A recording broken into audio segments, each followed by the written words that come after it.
Hi guys, this is black shirt review with Arun. இன்றைக்கி நம்ம பார்க்க போகிற படம் அனுபமா பரமேஸ்வர் நடித்த லாக்டவுன். இந்த படத்தோட கதையை பற்றி பார்த்தோன்னா, அனுபமா படித்து முடிச்சுட்டு வேலைக்காக பல கம்பெனி ஏறி இறங்கிட்டு இருப்பாங்க. எந்த கம்பெனியும் அவங்களுக்கு வேலை கிடைக்காது. அப்போ அவங்க ஃப்ரெண்டு வந்து ஒரு கம்பெனியில் ஜாப் வாங்கி தருவாங்க. அங்கே போயிட்டு எந்த வேலைக்கு வந்தோமோ அந்த வேலையை பார்க்காம இவங்க ஒரு வேலையை பார்த்து கன்சீவ் ஆயிடுவாங்க.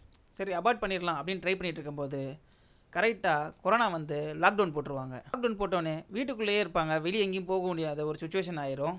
அவங்க வீட்டை விட்டு வெளியே வந்து அபார்ட் பண்ணாங்களா இல்லையா, வீட்டுக்குள்ளே இருக்கிறதுனால ஃபேமிலி மெம்பர்ஸுக்கு தெரியாமல் எப்படிலாம் மறைக்கிறாங்க. அதான் இந்த படத்தோட கதை. இந்த கதையை பேஸ்ட் ஆன் ட்ரூ ஸ்டோரின்னு சொல்கிறாங்க.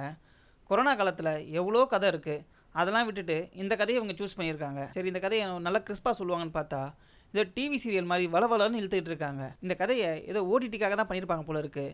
இதை தெரியாதனமாக தேட்டரில் ரிலீஸ் பண்ண மாதிரி இந்த படம் இருக்குது. இவங்களே பாமை வைப்பாங்களாம், இவங்களே பாமை எடுப்பாங்களாம். அந்த ஒரு மென்டாலிட்டிக்கு ஆடியன்ஸ்லாம் போயிட்டாங்க.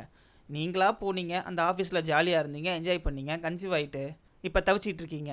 இப்படி போயிட்டு இருந்தோம். இந்த படத்தை பார்க்க முடிஞ்சதுன்னா அதுக்கு முக்கியமான காரணம் அனுபமா தான். அவங்க ஆக்டிங் டே பை டே வேறு லெவலில் போயிட்டுருக்கு. இந்த படத்தில் பெரிய மைனஸ்னால், ஆல்ரெடி ட்ரைலர்லேயே இந்த படத்தோட 99% கதையை சொல்லிட்டாங்க. அந்த 1% தான் நம்ம தேட்டரில் வந்து தெரிஞ்சுக்கணும். படத்தில் குறைகள் நிறையா இருந்தாலும் கேமரா ஆங்கிளில் அனுபமாவோட நடிப்பில் அதெல்லாம் வச்சு மேட்ச் பண்ணியிருக்காங்க. அப்படி மேட்ச் பண்ணாலும் இந்த படம் ரொம்ப ஸ்லோவாக போகிறதுனால ஒரு ஆவரேஜ் மூவியாக இது வந்திருக்கு. நீங்கள் இந்த கேரளா ஸ்டைல் மூவி இந்த ஸ்லோவாக போனாலும் எனக்கு இந்த கதை தான் முக்கியம், என்ன நடக்குது பார்க்க போகிறேன் அப்படின்னு உட்காந்து பார்க்குற ஆளாக இருந்தால் இந்த படத்தை ஒரு வாட்டி தேட்டரில் போய் பாருங்கள். பார்த்துட்டு எப்படி இருக்குன்னு வந்து கமெண்ட்டில் சொல்லுங்கள்.